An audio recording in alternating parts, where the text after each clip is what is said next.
La situación de lo que es la terapia intensiva y el recurso humano en la terapia intensiva ya venía en crisis prepandemia, ¿sí? Es algo en la que venimos trabajando desde hace mucho tiempo, individualmente y a través de nuestra sociedad científica.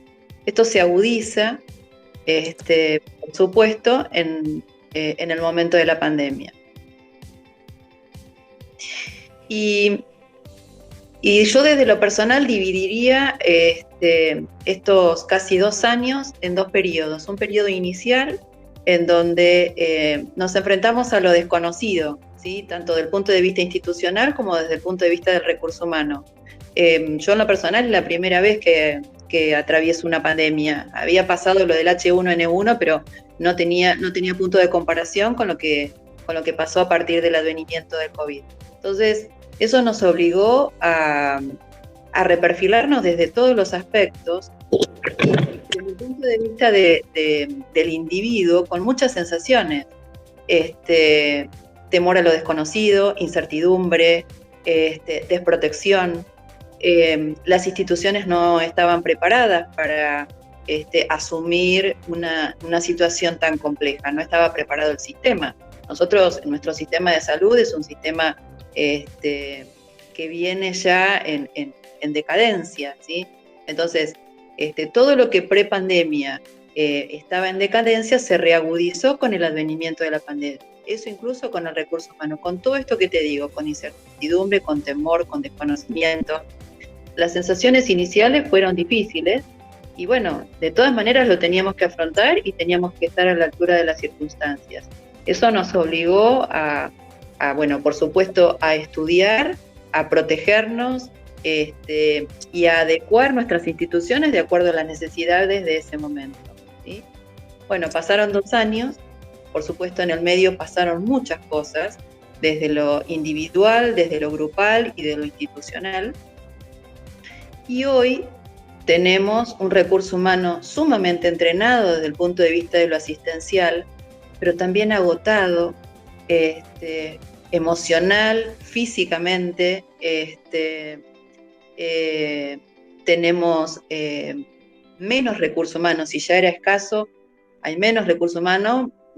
Algunos colegas han fallecido, otros dejaron la especialidad. Hoy por hoy hay mucha gente que también se ha contagiado y tenemos menos recursos humanos porque tienen que estar en aislamiento.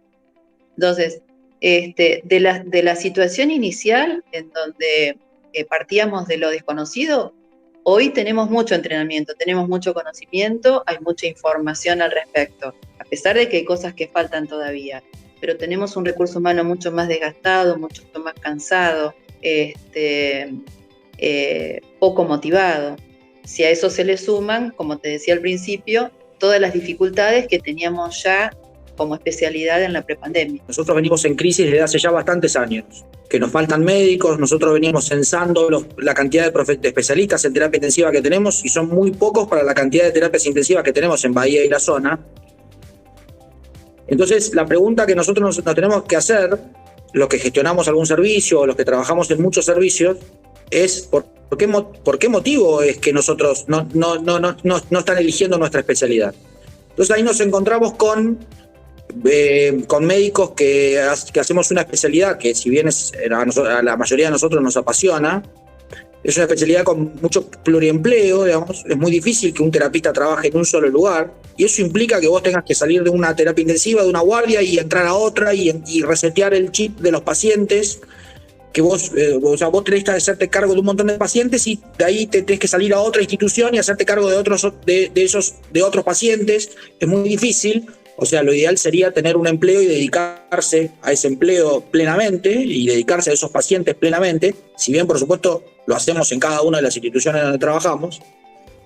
Las guardias son largas, las guardias son de 24 horas, incluso hemos estado más tiempo de guardias, hemos estado 36, 48 horas de guardias seguidas, o tal vez hacer una guardia, descansar 24 y estar otra vez de guardia 24 horas. Entonces, por ahí, si apuntamos a que no hayan largas jornadas laborales de guardias de 24 o 36 horas. Casi ningún otra trabajo se hace una cosa así como la que hacemos nosotros. Estar de guardia un día y medio seguido, o un día sí, un día de descanso y al otro día de guardia, es muy difícil. Entonces, ahí ya te marco dos temas importantes. El pluriempleo, que tiene todas esas consecuencias negativas que yo te digo, y el horario laboral. Qué bueno estaría poder trabajar, hacer guardias de 12 horas, por ejemplo, y trabajar en un centro solo, tal vez 2 centros, tal vez desarrollar en un centro nuestra actividad asistencial en una hospitalaria y después seguir desarrollando nuestra actividad privada. Bueno, a nosotros los terapistas se nos complica mucho eso.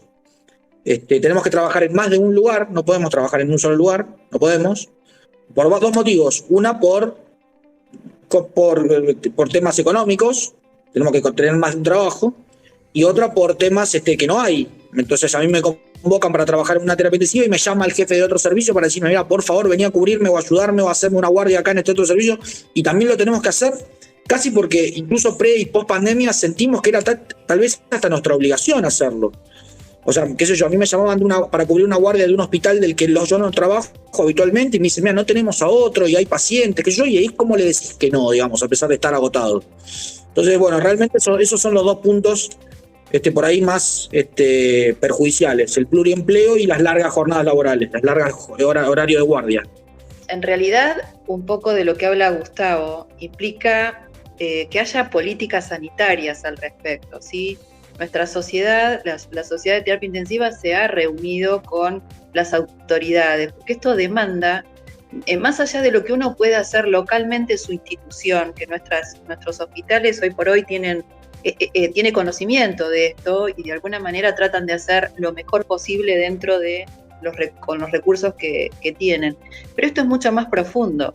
Esto implica cambios desde las políticas de Estado. Esto tiene que ser una política de Estado. Trabajar en las currículas de las universidades, ya desde el pregrado, ¿sí? Estimular para la formación de nuevos especialistas en terapia intensiva. De hecho, hay pocas terapias intensivas en el país y esto tiene que ver con que el déficit más importante tiene que ver con el recurso humano. Entonces, esto no se puede plantear localmente o en la institución donde uno trabaja. Esto se tiene que plantear más profundamente y son las autoridades las que tienen que tomar cartas en el asunto. Entrenemos médicos con especialidades compatibles para que se desarrollen en terapia intensiva. Bueno, eso como política de Estado yo por lo menos nunca lo escuché. Sí respiradores, sí aumento de camas, sí cambios en la infraestructura, pero casi nada del recurso humano, muy poquito del recurso humano. Entonces, eso del recurso humano es algo que nosotros hemos tenido que hacer por iniciativa propia, por iniciativa nuestra. Nos hemos reunido con jefes de servicio, con coordinadores o con médicos intensivistas y hemos decidido en algunos casos entrenar médicos de especialidades compatibles o otras especialidades para que puedan trabajar en terapia intensiva. Cosa que no es la ideal, ¿eh? No es la ideal. La ideal es que realmente la Sociedad Argentina de Terapia Intensiva marca y establece, y es clara, y nosotros lo sabemos, que la diferencia de estar en una terapia intensiva, si a vos te va a ir bien como paciente en una terapia intensiva o no te va a ir bien como paciente en una terapia intensiva, va a depender de que te atienda, sea un médico que está especializado en cuidados críticos. O sea, eso está clarísimo. Entonces, lo ideal sería tener muchos médicos especialistas en cuidados intensivos y tomar políticas de Estado que hagan que se formen esos médicos. ¿Cómo? Bueno, mejorando tal vez los salarios, yendo a las universidades, como decía Mariana, mejorando las condiciones laborales. Esas serían las maneras largoplacistas de lograr esto. Y a corto plazo lo que nosotros hemos tenido que hacer es eso, es entrenar a algunos médicos para que algunos pocos, no tanto tampoco, porque tampoco hay, gente que con especialidades compatibles se animen con un entrenamiento a participar de la terapia intensiva. Nosotros no tenemos segundas líneas. Lo que hace un terapista es muy difícil, un terapista entrenado obviamente, y más los pacientes críticos infectados por COVID con insuficiencia respiratoria, son pacientes muy complejos de manejar. No tenemos segundas líneas en las cuales delegar, si no hay una formación, aunque sea una formación así intensiva como decía Gustavo. ¿sí? Entonces, es muy importante tener esto en cuenta. No tenemos segundas líneas, quedamos pocos. Y la calidad de atención está directamente relacionada con la capacitación del recurso humano que lo maneja. Los resultados tienen que ver directamente con eso, ¿sí? Los buenos resultados. Entonces, es muy importante la concientización del déficit del recurso y que si nosotros no tomamos medidas, cada vez esto va a ser peor, porque cada vez hay menos gente.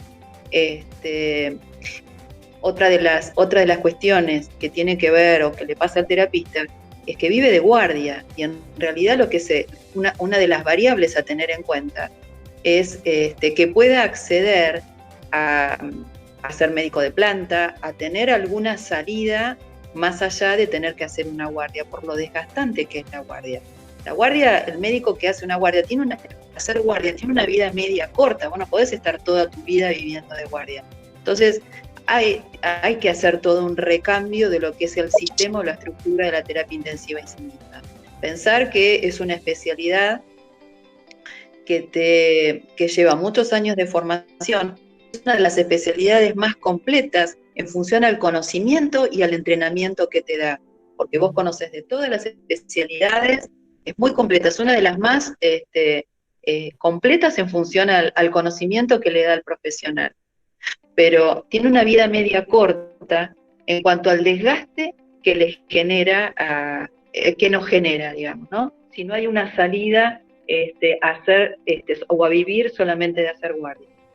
Los pacientes COVID que llegan a terapia intensiva, en general, la mayoría de los casos, son pacientes que tienen una enfermedad que se llama insuficiencia respiratoria. Nosotros le llamamos distrés respiratorio. Vos sabés que nosotros habitualmente, eso no es algo nuevo para nosotros. Es básicamente lo que casi siempre hicimos en terapia intensiva, aparte de otras patologías que se ven en terapia, ¿no? Pero habitualmente los distrés respiratorios son las patologías que nosotros manejamos históricamente. Un paciente que le falta el aire, que los pulmones no le alcanzan para incorporar el oxígeno que tienen que incorporar, entonces nosotros lo asistimos con oxígeno, lo asistimos con oxígeno a alta presión, o lo asistimos poniéndole un respirador, poniéndolo en coma farmacológico y poniéndole un respirador. Eso se llamó históricamente, siempre fue el distrés respiratorio. ¿Qué tenemos? Un paciente en cama 4, en cama 3, hay 2 pacientes con distrés respiratorio, y ahí los tenemos. Eso es lo que hicimos siempre. El tema es que nosotros en esta vuelta caemos en esta pandemia y llegan estos mismos pacientes con esta misma patología, con ese mismo distrés, con esas mismas acciones que nosotros hacemos, que era progresar poniendo el oxígeno, después oxígeno a presión, después el respirador. Así hicimos siempre lo mismo. No es que cambiamos algo en lo que teníamos que hacer. Hicimos lo que siempre veníamos haciendo. El tema es, y esto yo creo que es la base de la patología en terapia, de todo lo que pasó en terapia intensiva, es que haciendo las mismas cosas que nosotros hacíamos siempre, nos empezó a ir mal. Por ejemplo, el ejemplo es, un paciente que entraba con un distrés, por ejemplo, por una neumonía de las comunes, las que siempre hubo, eran pacientes que tenían entre un 15 y un 25% de mortalidad. Entonces yo cuando dormía un paciente y lo ponía en coma farmacológico y le ponía un respirador, yo sabía que de 10 se iban a morir 2 o 3. Y se iban a salvar 7 u 8. Entonces sabíamos que íbamos a tener éxito en lo que hacíamos. Con el COVID pasó distinto. El paciente venía de las mismas condiciones, venía con distrés, venía con falta de aire, lo teníamos que dormir, le teníamos que poner un respirador. Hacíamos lo mismo que veníamos haciendo, pero ahora de golpe nos empezó a ir mal. Ahora esa mortalidad, que era del 20-25%, pasó a ser de un 70, 80 y hasta 90% en algunos momentos. Entonces, eso fue tal vez lo que más nos frustró a nosotros y lo que más nos agotó y lo que más nos puso pesimista con respecto a los pacientes muy graves con COVID, que tienen un muy mal pronóstico, que es que nosotros haciendo lo que siempre hicimos y teniendo éxito, ahora de golpe nos empezó a ir mal y no teníamos el mismo éxito. Por supuesto, empezaron a pasar cosas que hicieron que el éxito fuera aumentando durante la pandemia. Ahora, después de 2 años, estamos más entrenados, sabemos cuándo por ahí tenemos más conocimiento de cuándo es exactamente el momento de dormir al paciente y ponerle un respirador. Aparecieron algunas drogas, unas drogas comunes como los corticoides y drogas un poco menos comunes como algunos biológicos que hemos usado y con éxito en algunos pacientes.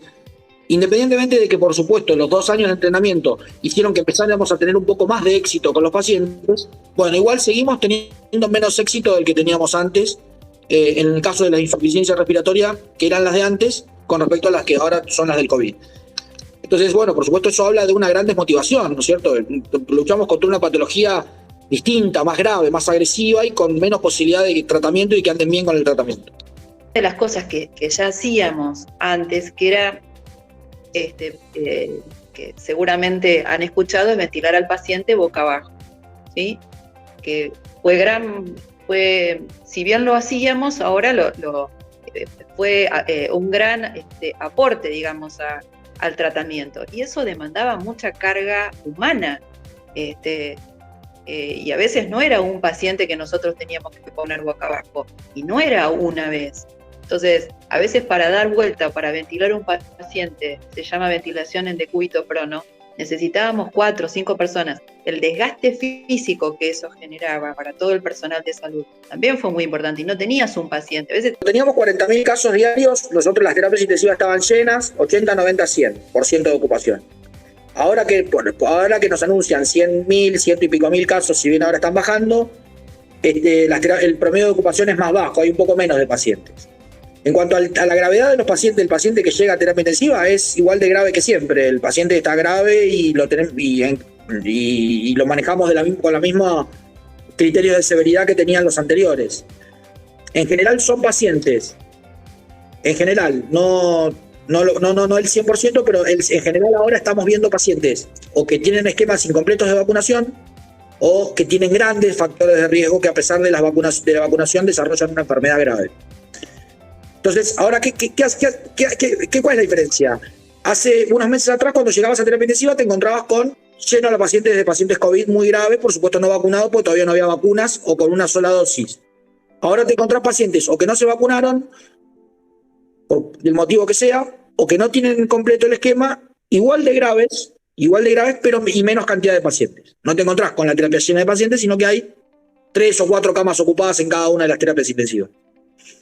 Por ahí eso, contándote qué tal era la calidad de paciente ahora, por ahí yo creo que tu pregunta apuntaba a decir, bueno, ¿la vacunación hizo algo con esto? Sí, por supuesto, hizo que muchos menos pacientes se pongan graves, pero al ser un número tan grande de pacientes infectados, ese número pequeño de que se ponían graves son los que hoy no llegan a saturar la terapia intensiva, pero sí ocupan algunas camas de terapia intensiva. Para cerrar, yo quería hablar un poco también de algo un poco más personal, un poco más humano también de las cosas que nos pasaron. Que es, por ejemplo, nosotros tuvimos que lidiar con enfermos que se enfermaban, se morían, y los familiares no los pudieron ver ni despedir, ni siquiera los pudieron ver nunca más. Los vieron el día que entró al hospital y no los vieron más. A mí hubo gente que me dijo, yo a mi marido, gente que falleció, y el familiar me dijo, yo a mi marido todavía lo estoy esperando, pues yo un día lo llevé al hospital, dice, no lo vi nunca más. Y un día me llamaron y me dijeron que se había muerto. Entonces nosotros, aparte de lidiar con eso, yo siempre digo que los que somos especialistas en medicina crítica, aparte de la atención integral al paciente crítico, nosotros tenemos la función de la contención familiar. Pues nosotros vemos cuando un paciente se enferma tan gravemente, en realidad es todo el núcleo familiar quien se enferma. Con eso nosotros creo que tenemos la función de, aparte de atender al crítico, de contener a la familia. Y hemos tenido que arreglárnosla también para contener a la familia. Entonces, ¿cómo lo hicimos?